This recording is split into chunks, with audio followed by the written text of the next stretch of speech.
pedi ao Senhor uma direção sobre a palavra de hoje. E o tema dessa palavra é: a mudança que você precisa já está dentro de você. A mudança que você precisa está dentro de você.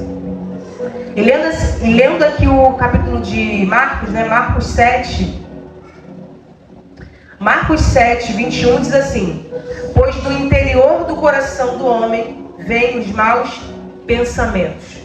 Do interior do coração do homem vêm os maus pensamentos. Irmãos, a Bíblia, quando ela cita coração, ela está se referindo ao interior. A gente tem a referência de coração de ser um sentimento, né? Sempre que a gente fala assim, o nosso coração sempre vai remeter um pouco a sentimento, né? Tanto que o amor, a gente quando quer desenhar alguma coisa que tem a ver com amor, a gente coloca o quê? Uma imagem do coração, né?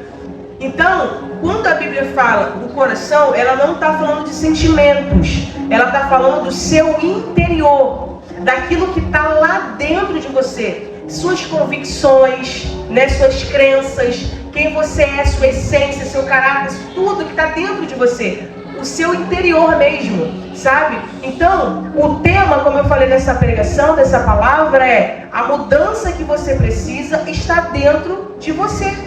Por quê? Esse capítulo aqui, Jesus ele vem falando que nada adianta a gente obedecer aquilo que é religioso, a gente obedecer aquilo que é uma tradição, se a gente não honra a palavra, se a gente não honra o mandamento. Jesus ele vai dizer nesse capítulo 7 aqui, que não tem nada no nosso exterior que entrando dentro de nós, ou seja, a gente consumindo, vai nos tornar impuro. Por quê? Mesmo se eu comer algo amargo, mesmo se eu comer algo que passou da validade, isso não vai me tornar impuro. Mesmo se eu comer com as mãos sujas, não vai me tornar impuro, porque não é o que entra, e sim o que sai. Então, sabe aquela frase que diz: a boca fala que o coração está cheio? Essa frase não é bíblica, mas é uma frase que faz sentido no que está aqui. Você externaliza aquilo que já está dentro de você. Existe uma pesquisa que diz que você é a média das 5 pessoas próximas a você. Você é a média das 5 pessoas que estão ao seu redor. Então, se das 5 pessoas que estão ao seu redor, 3 ou 4 delas é ímpio, que só fala o que não presta, que só fala palavrão, que trai a esposa ou que trai o esposo, isso vai acabar em algum momento te contaminando. E a Bíblia ela fala isso, sobre aquele que anda na roda dos escarnecedores. Irmãos, você é a média das 5 pessoas que estão ao seu redor. Então, se você quer mudar o seu interior, comece mudando o que está no seu exterior. E eu não estou falando para você abandonar pessoas que talvez Deus colocou para você ajudar. A gente tem que ter sabedoria muitas vezes para saber onde a gente está. Tem pessoa que Deus vai colocar perto de você que é ímpio, que não fala da forma que agrada ao Senhor, que não anda da forma que agrada ao Senhor, mas é uma pessoa que talvez Deus permitiu ela estar do seu lado para que você seja exemplo para ela. E aqui já vale um outro gancho. Precisamos ser exemplo para as outras pessoas. Mas eu estou me referindo não a essas pessoas que se espelham em você, que leem a Bíblia através de você. Eu estou falando de pessoas que não estão te edificando, pessoas que não estão agregando em nada na sua vida, mas pessoas que estão te influenciando. Nós precisamos influenciar pessoas a Cristo. Por quê? Esse é o teu chamado. Esse é o teu chamado. Eu sempre falo aqui, qual é a grande comissão? Qual é a missão que Jesus te deu? Ide por todo mundo, pregar o evangelho a toda criatura, formando discípulos, batizando em nome do Pai, do Filho e do Espírito Santo. Irmão, só é possível você pregar o evangelho e fazer discípulo se você for um discípulo.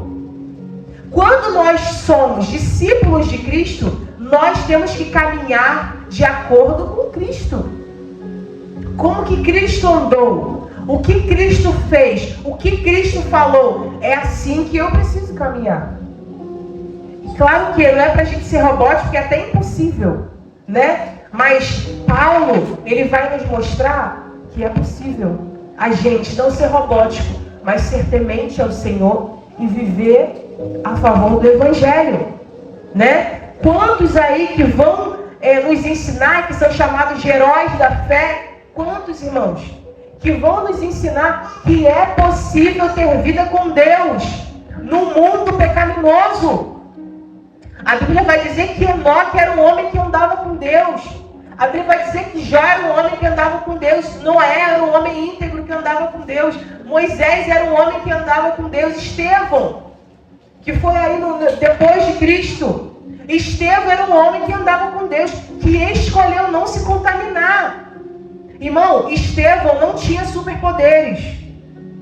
Estevão não era Cristo, não era 100% homem, 100% Deus. Estevão era 100% homem e ponto final. Estevão, você acha que Estevão não tinha os mesmos problemas que eu e você temos? Não iguais, mas problemas. Você acha que Estevão não tinha que trabalhar para se sustentar? Tinha.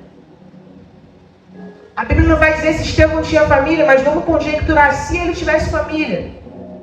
Mesmo que ele não tivesse mulher e filhos, ele tinha uma mãe, tinha um pai, tinha alguém, irmãos. Estevão também tinha dificuldades.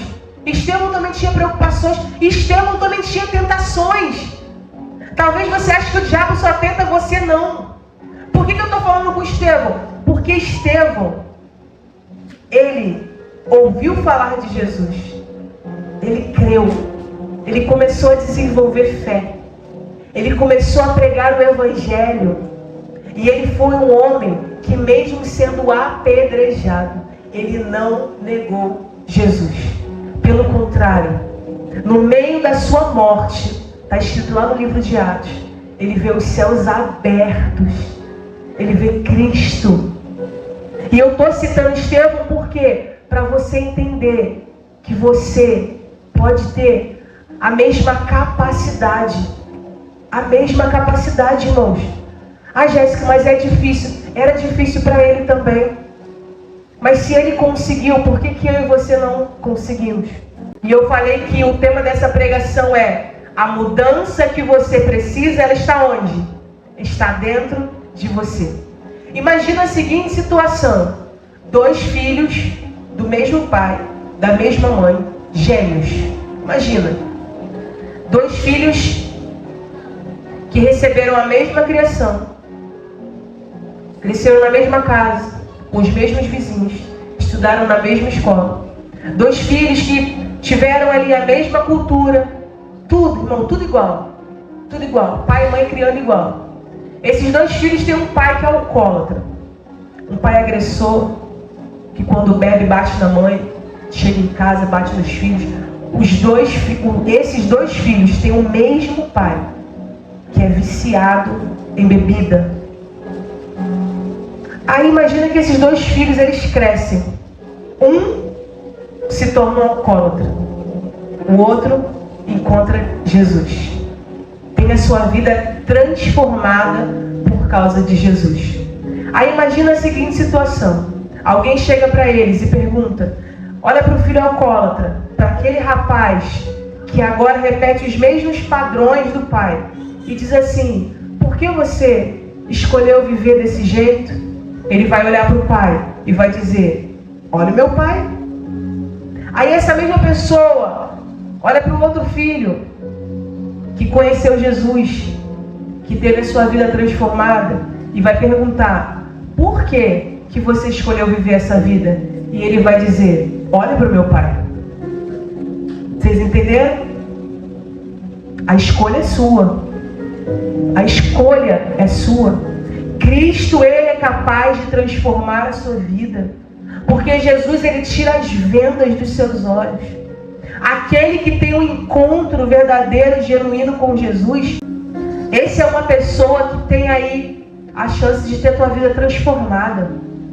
Porque enquanto muitas pessoas talvez vão olhar para situações e vai dizer: eu não tive escolha, essa foi a minha criação, é assim que eu sou, é assim que eu aprendi.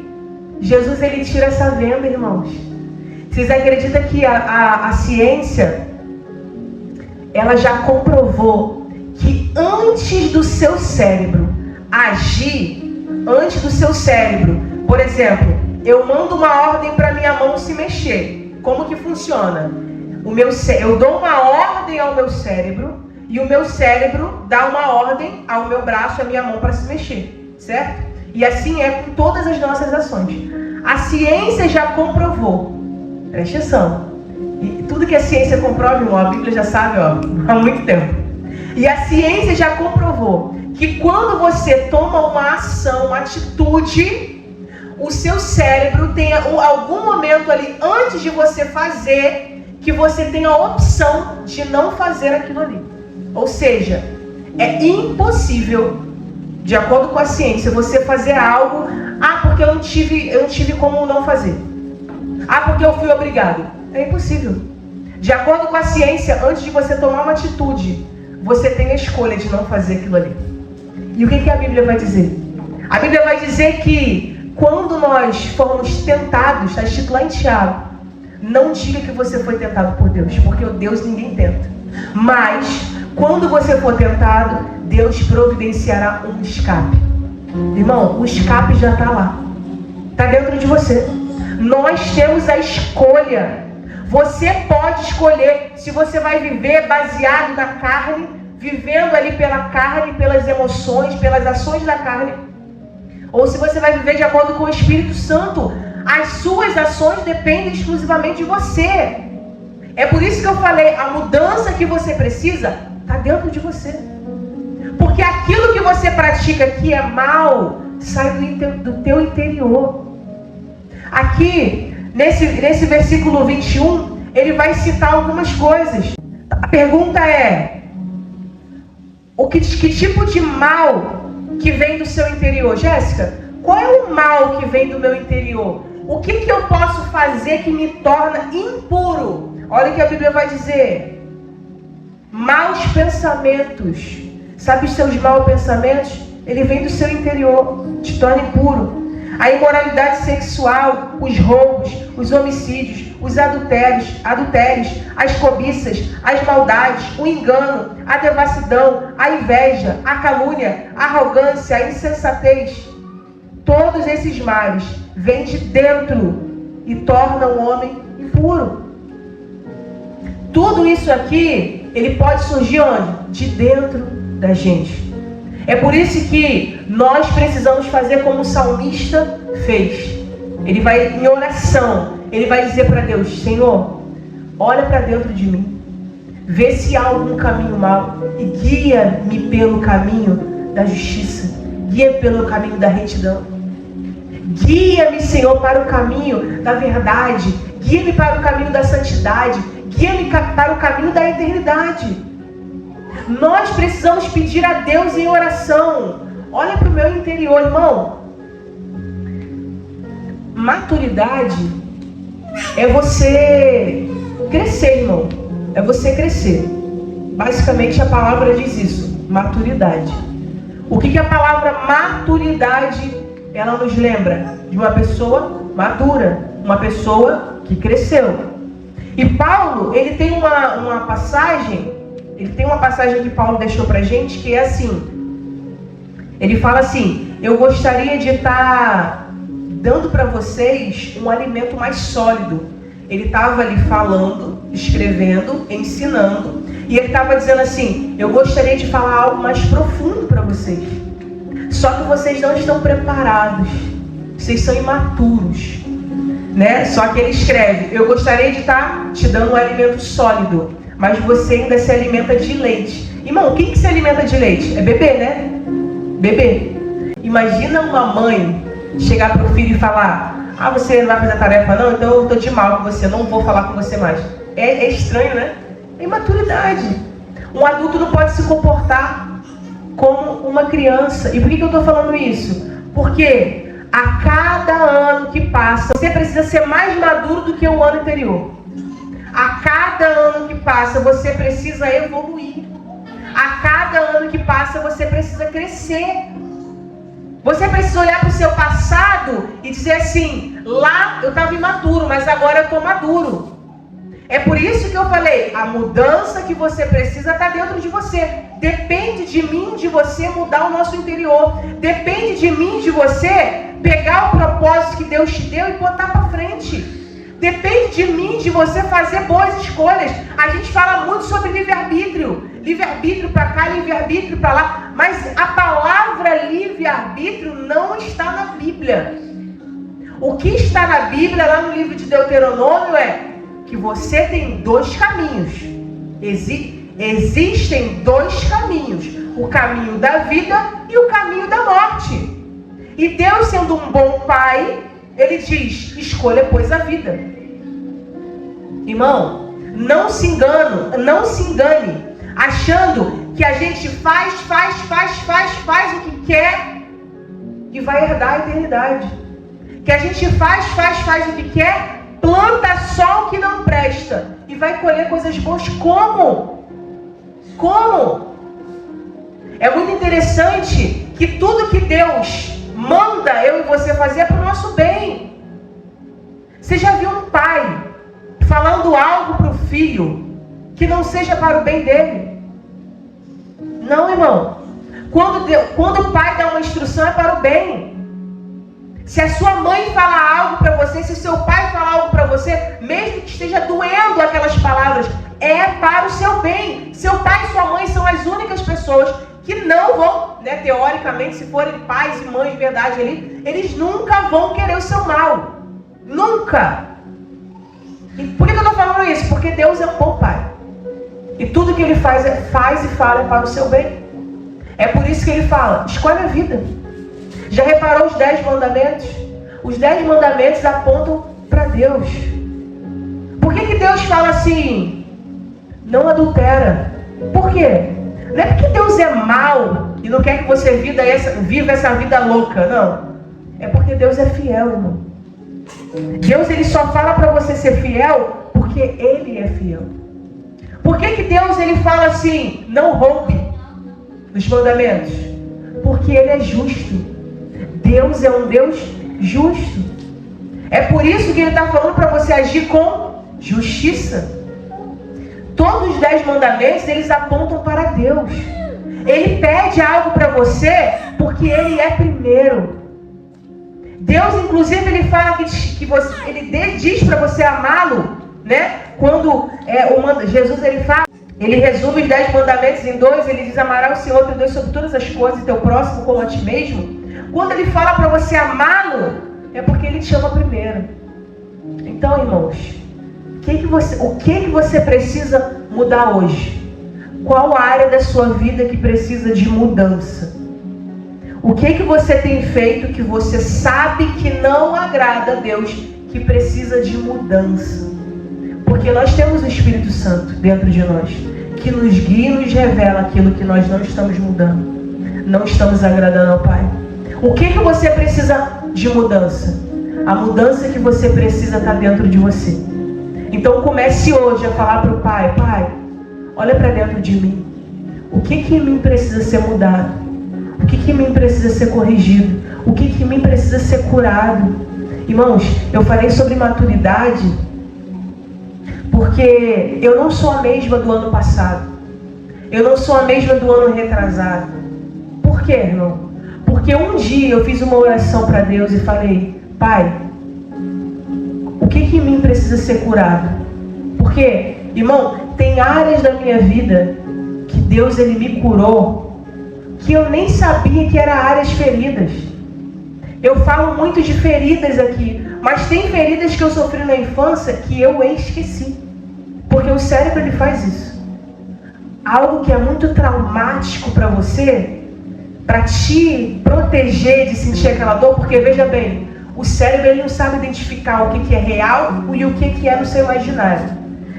O que é uma lembrança, o que é um sonho do que é real, o que é uma lembrança do que é real. É por isso que muitas vezes quando você lembra de algo que é traumático, você sente uma dor, né?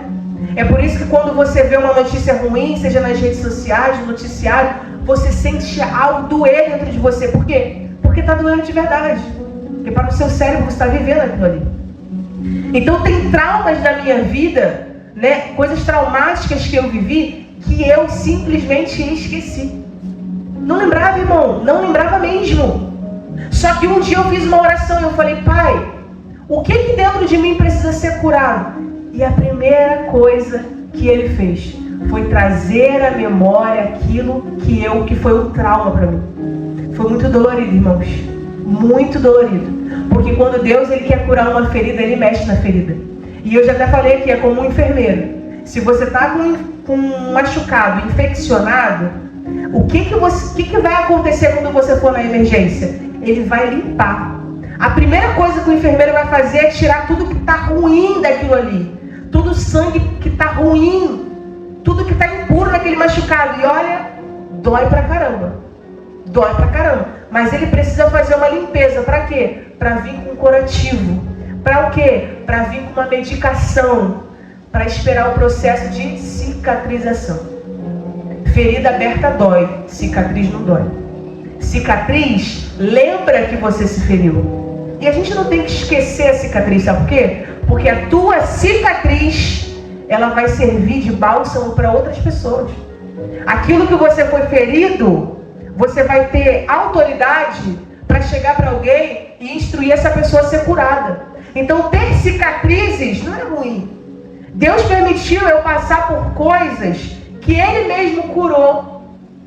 Ele abriu uma ferida, mas Ele mesmo cicatrizou a ferida. Para quê? Para que hoje eu possa estar falando com autoridade de como é bom ser uma pessoa curada. Então, ter cicatriz é bom, irmão. Porque Deus nos instrui a curar outras pessoas. Agora, ter ferida aberta é muito ruim. Sabe por quê? Porque quando a pessoa encosta, te machuca. E aí, às vezes, a pessoa vem... Imagina que eu tenho um corte aqui, ó, bem aberto, bem infeccionado. Aí vem um irmão, vem aqui, ó, me dá um abraço caloroso. O que eu vou sentir? Alegria ou dor? Dor. E a minha reação vai ser... Ai, dor, vai empurrar. A minha reação. Assim é com uma ferida. Às vezes a pessoa vem até você e nem queria te machucar. A pessoa nem queria te ferir, mas ela tocou numa ferida. E a sua reação é atacá-la. Só que o que você tem que fazer? Peraí, eu estou sentindo essa dor porque essa pessoa me feriu ou porque eu tive uma ferida lá atrás, eu não curei? Então não tem a ver com essa pessoa, não tem nada a ver com essa pessoa, tem a ver comigo mesmo. Então olhe para dentro de si e diz assim: o que precisa ser curado? O que precisa ser mudado? O que eu preciso fazer? Já está dentro de você.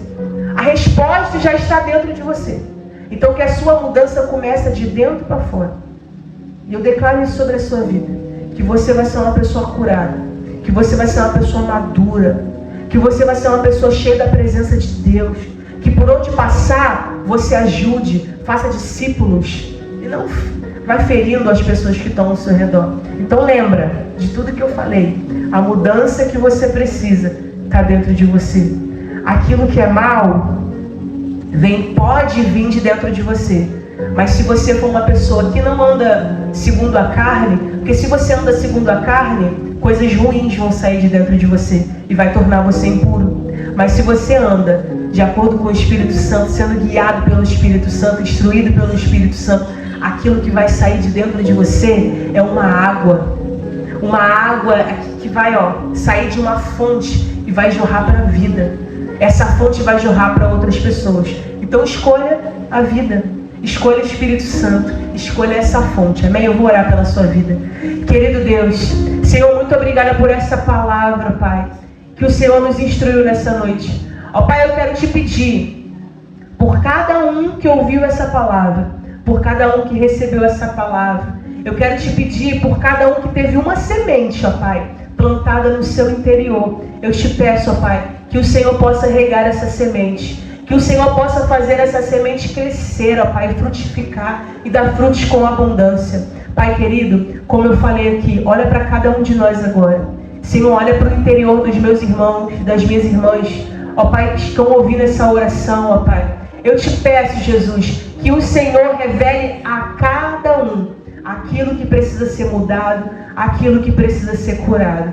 E eu já te peço, Espírito Santo, que o Senhor possa revelar e que o Senhor possa dar instruções, porque a mudança que precisamos, ela está dentro de cada um de nós. Precisamos mudar o nosso interior para que isso venha externalizar, vir para fora, Pai. Não queremos ser pessoas impuras. Pelo contrário, queremos andar com pureza. Queremos que a pureza saia de dentro de nós, como o Teu Espírito Santo, Jesus. Então eu te peço, nos ajuda, nos instrua. Ó Pai, que ao longo desses dias, que o Senhor venha nos instruir. Quando a gente for fazer algo que te desagrada, algo que vai nos tornar impuros, Espírito Santo, nos dê o escape, nos dê a direção, para que a gente possa ter forças para não fazer, e assim honrar e glorificar o Teu santo nome. Que a gente possa ser puro de coração, assim como Jesus era. Eu abençoo cada um com essa palavra, que você possa ser transformado através dela. Amém? Em nome de Jesus. Amém.